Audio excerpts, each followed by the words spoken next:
Welcome student, कैसे हैं आप? सब अच्छे होंगे और मैं तो अच्छे ही रहता हूँ। तनुजा, गीतांजलि सब अच्छे हैं।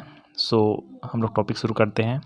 एथेनॉइक अम्ल, एसिटिक अम्ल बनाने के शीघ्र सिरका विधि। हमारा मेन पॉइंट यही रहेगा, शीघ्र सिरका विधि। लेकिन मैं कुछ और अन्य विधि बता रहा हूँ जिसमें से आपको एथेनॉइक अम्ल बनाया जा सकता है। सबसे पहले मैं नॉर्मल जानकारी देता हूँ, है ना। एथेनॉइक अम्ल क्या है? इसका जो तनु विलयन है, एथेनॉइक अम्ल का जो तनु विलयन है वो सिरका कहलाता है। पहले तो बात ये जान लीजिए, है ना। ये जानकारी इसको लिखना नहीं है, ठीक है ना। जो कि सिरे के किण्वन से प्राप्त किया जाता है। सिरा क्या है कमेंट में बताइए जरूर, ठीक है ना। बहुत बार बता चुका हूँ मैं, 10वीं में पढ़ाया हूँ आपको, है ना, कि इसका तनु विलयन सिरका कहलाता है। जो कि सिरे के किण्वन, किण्वन ये क्रिया है, ये क्रिया भी आपको पढ़े होंगे, किण्वन की क्रिया, ठीक है। ये बहुत सारे जीवाणुओं के माध्यम से किया जा सकता है ना। तो इसका जो तनु विलयन है एथेनॉइक अम्ल का, उसका जो तनु विलयन है वो सिरका कहलाता है, जो कि सिरे के किण्वन से प्राप्त किया जाता है। ये नॉर्मल जानकारी आपको, ठीक है। और अब मैं बता रहा हूँ एथेनॉइक अम्ल बनाने के तरीके। औद्योगिक विधि, कौन सा विधि? औद्योगिक विधि। क्लियर है? औद्योगिक विधि से कैसे बनाते हैं? तो सबसे पहले बनाते हैं वो एथेनॉल से। किससे बनाते हैं? एथेनॉल से।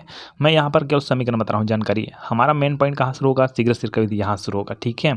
तो एथेनॉल से बनाते हैं। कैसे एथेनॉल से बनाते हैं? कि जब एथेनॉल है, एथेनॉल कौन है? CH3 CH2OH, ये एथेनॉल है। क्लियर है?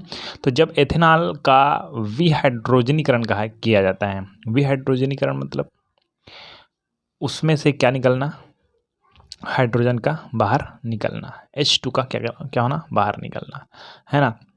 तो यहाँ पर देखिए, ये और किसकी उपस्थिति होता है? CO की उपस्थिति होती है, लगभग 553 के ताप पर, ठीक है।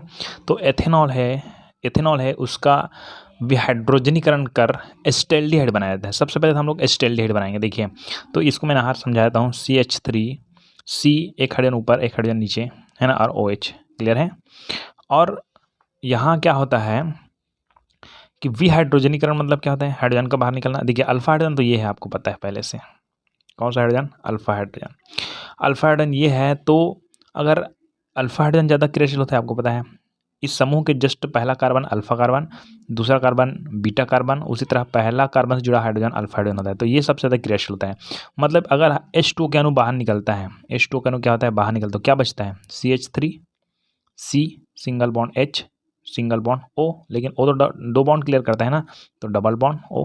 मतलब ये क्या प्राप्त होता है अपने को? एसिटाल्डिहाइड प्राप्त होता है। तो यहाँ पर प्राप्त होता है CH3 CHO, ये।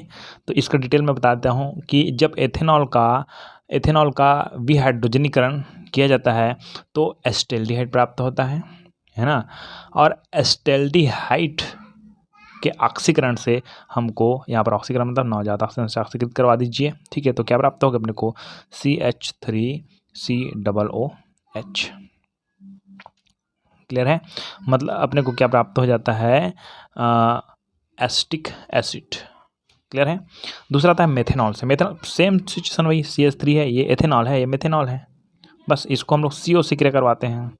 CO से क्रिया करवाते हैं मतलब कार्बन कार्बन जुड़ेगा, आपको पहले से पता है, क्योंकि यहाँ पर कार्बन के पास लोन पेयर वगैरह इलेक्ट्रॉन है, देने की क्षमता होती है। ये सब मैं मैकेनिज्म बता चुका हूँ आपको गाटरमैन कोच अभिक्रिया वगैरह में। CO के बारे में बहुत सारे सिचुएशन में बता चुका हूँ। गाटरमैन कोच अभिक्रिया देखिए जाकर, है ना। तो यहाँ पर ये क्या बनाता है? ये डायरेक्टली आप लोग क्या कर देते हैं, मेथेनॉल है उसका कार्बोनिलीकरण कर एसिटिक अम्ल बनाया जा सकता है। कार्बोनिलीकरण मतलब कि कार्बन जुड़ेगा, मतलब CH3 ये वाला बॉन्ड है, ठीक है। इसके बीच में बॉन्ड है ना, OH के बीच में बॉन्ड है ना, ये याद रखिएगा, ठीक है। तो यहाँ पर जब बॉन्ड टूटेगा तो क्या होगा कि सबसे पहले कार्बन कार्बन जुड़ेगा, तो ये हो जाएगा आपका CH3C और OOH, मतलब डबल बॉन्ड O है ऊपर में, ठीक है। और यहाँ पर अपने पास क्या है? OH है लास्ट में। ओके, हाँ। अब इसका मैं मैकेनिज्म नहीं बता रहा हूँ ना, फटाफट बता रहा हूँ। क्लियर है? अब ये सब तो क्लियर हो गया। अब हम लोग चलते हैं सीधा शीघ्र सिरका विधि में। ये इंपॉर्टेंट नहीं है ना, इसको मैं केवल आपके जानकारी के लिए बता दिया। क्लियर है? चलिए, किण्वन द्वारा या शीघ्र सिरका विधि क्या है समझिए। तो सबसे पहले बात करते हैं शीघ्र सिरका विधि में, है ना, कि इसे जर्मन विधि भी कहते हैं। अब जर्मन विधि क्यों कहते हैं? इससे संबंधित इसलिए कहते हैं, इसे जर्मन विधि कहते हैं। इसमें लकड़ी के बड़े बड़े डेगों को एक क्रम में लगा देते हैं, बड़े बड़े डेग। तो मैं लाइन से सब डेग खुद नहीं बनाऊंगा, केवल एक डेग को बनाता हूँ। ठीक है। इसमें लकड़ी के क्या है, बड़े बड़े क्या होते हैं, डेग होते हैं। ये एक डेग यहाँ हो गया, फिर दूसरा डेग हो गया, तीसरा डेग हो गया, तो एक डेग में पहली क्रिया होगी, उसका दूसरा डेग में ले आएगा। तो यहाँ पर क्या लेंगे, इसमें लकड़ी के बड़े बड़े डेगों को एक क्रम में लगा देते हैं। अब एक ही डेग बनाया मैंने, ठीक है ना।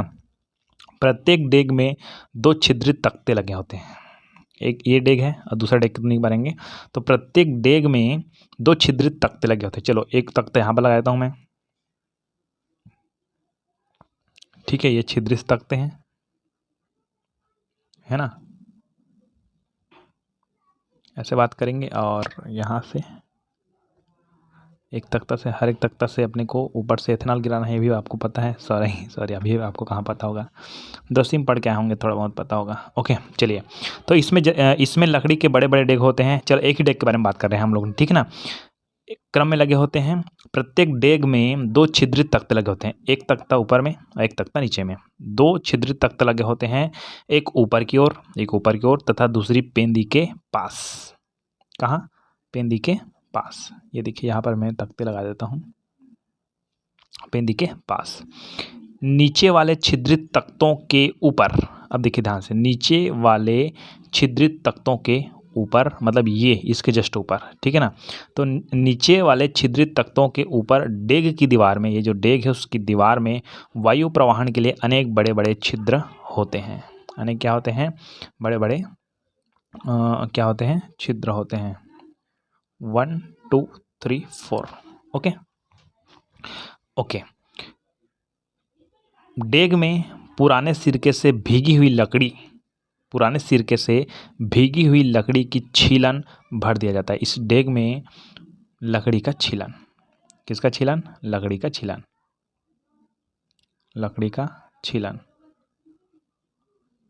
है ना। तो डेग में, सभी डेग में, है ना। तो लेकिन अभी एक डेग के बारे में बात कर रहे हैं ना। तो डेग में पुराने सिरकों से भीगी हुई लकड़ी की छीलन भर दिया जाता है। पुराने सिरके में जो लकड़ी के जो छीलन बारे में उसके बारे में बात कर रहे हैं। पुराने सिरके में देखिए, डेग में पुराने सिरके से भीगी हुई, मतलब ये जो लकड़ी डाले हैं उसमें वो किससे भीगा हुआ है, पुराने सिरके से भीगा हुआ है, ठीक है ना। तो डेग में पुराने सिरके से भीगी हुई लकड़ी की छीलन भर दिया जाता है और पुराने सिरके में माइकोडर्मा एसिटी जीवाणु उपस्थित होते हैं। क्लियर है, कौन से जीवाणु है अपने पास है, माइकोडर्मा एसिटी जीवाणु। और यहाँ पर कई जने क्या होते हैं, माइकोडर्मा भी कहते हैं, वो अपने अपने सबके अलग अलग तरीके हैं। क्लियर है, तो ये माइकोडर्मा कहते हैं इसको, है ना, एसिटी जीवाणु है। अब पुराने सिरके में माइकोडर्मा एसिटी जीवाणु उपस्थित रहते हैं, ये हो गया। अब इसमें एल्कोहल का तणु विलयन डेग में धीरे धीरे डालते हैं, ऊपर से धीरे धीरे डालते हैं। देखिए यहाँ पर क्या है अपने पास, एल्कोहल विलियन। अब ये विलियन क्यों लिख रहा हूँ देखना, समझना। एल्कोहल बस लिखने की जरूरत है, एल्कोहल विलियन, क्योंकि एल्कोहल में और बहुत सारी चीज़ है ना, ठीक है। लगभग कितना परसेंट, 12 से 15%, है ना। तो यहाँ पर ध्यान से देखिए कि अब इसमें एल्कोहल का तनु विलियन डेग में धीरे धीरे डालते हैं। एल्कोहल के उपयोग में लाने से पहले इसमें अमोनियम सल्फेट या अमोनियम फास्फेट आदि मिला दिए जाते हैं। इसलिए मैंने बोला ना एल्कोहल का विलयन, ठीक है ना। ये लवण, अच्छा ये अमोनियम सल्फेट, अमोनियम फास्फेट ये क्या है, लवण है ना। तो ये लवण अर्थात अमोनियम सल्फेट एवं अमोनियम फास्फेट जीवाणु के लिए भोजन का कार्य करते हैं। जीवाणु के लिए, जो इसमें जीवाणु गया है, कौन सा जीवाणु गया है, लकड़ी के छिलन डाले हैं, उसमें सिरका डाले हैं, और सिरका में कौन गया, जीवाणु गया ना, ठीक है। तो ये लवण जीवाणु के लिए भोजन का कार्य करते हैं। एल्कोहल को डालने के बाद, जब हम लोग एल्कोहल को क्या कर देते हैं, डाल देते हैं, तब क्या होता है आगे देखिए, ऊपर से डालते हैं ना, यहाँ से ऐसे, यहाँ से ऊपर से, ठीक है ना। तो एल्कोहल को डालने के बाद वायु प्रवाह छिद्र से वायु प्रवाहित करते हैं। अब वायु प्रवाह छिद्र से क्या करेंगे, वायु प्रवाहित करेंगे, है ना। यहाँ पर लिख देना वायु के लिए छिद्र, ठीक है। और लकड़ी का छीलन लिख दीजिएगा, छिद्रित सिरा लिख दीजिएगा, इसको डेग लिख दीजिएगा, है ना, बस और कुछ नहीं है, ठीक है ना। अब एल्कोहल को डालने के बाद प्रवाह छिद्र से वायु प्रवाहित किया जाता है। एल्कोहल ऊपर डाल दिया, यहाँ से वायु प्रवाहित किया जाता है।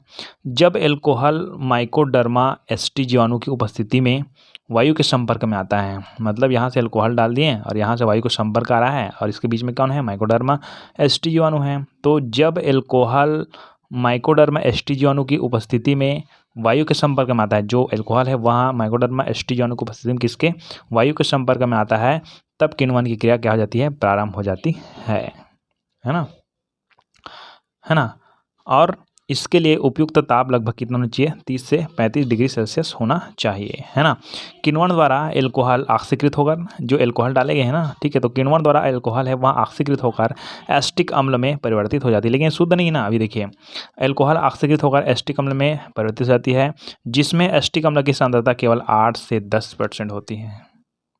यहाँ से जब ये निकलती है, ये नल बना देते हैं थोड़ा से, ठीक है, तो इसको हम लोग बोलते हैं सिरका, ठीक है। लगभग कितना, 8 से 10 या तो 6 से 8 से 10 लिख सकते हैं, ठीक है, % होती है।